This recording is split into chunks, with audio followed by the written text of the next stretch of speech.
For your Test 8 Testable 2s, your first question said, which question could be answered with qualitative observations? Qualitative means qualities. Quantitative with the N is the one with the numbers. That's the numbers one because it's got the N in it.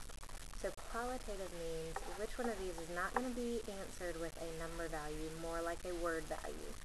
And this B is the only one that you can answer with words like fresh, clean, rose-like, or scented, fragrant.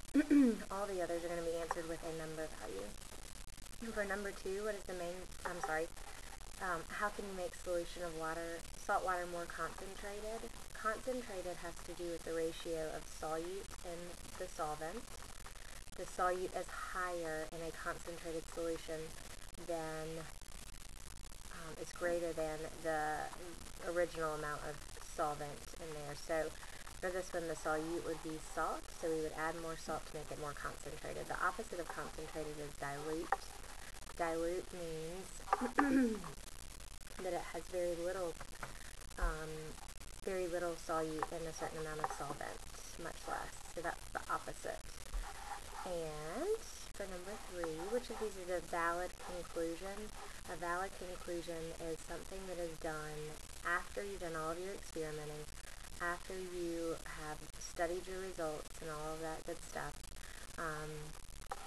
So the best one, well, we should go through the ones that are not good. A statement about what's going to happen in the future would be your hypothesis, so that's not the best.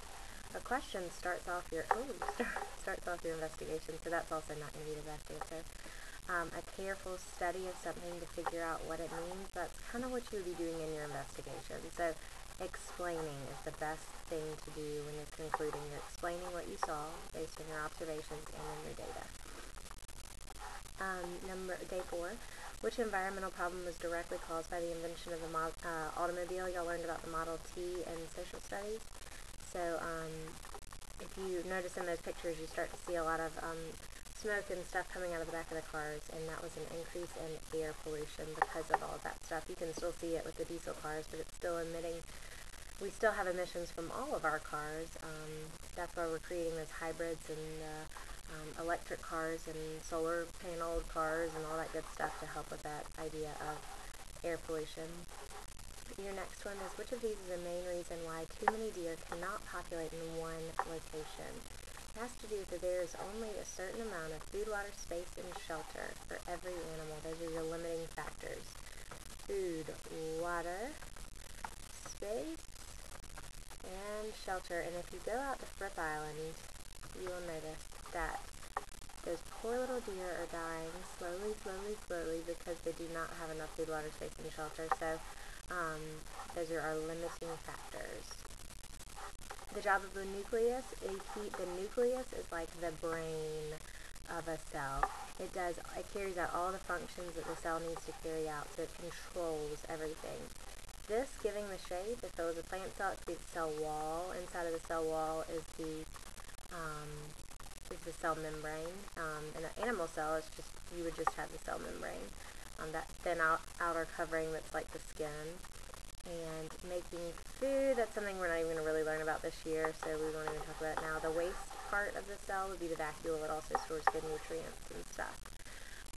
For number 7, we have pollution. Pollution is most likely to cause plants and animals to die, so it could most likely kill plants and animals. That's what pollution would do. Day 8, there's no friction between objects that are not touching. Friction only happens between objects that are touching. Day 9, how is the deep ocean floor different from the shallow ocean floor? Well, they're both found underwater, so those two are out. And it's much flatter. As you're leaving the continental shelf, it starts to look like this.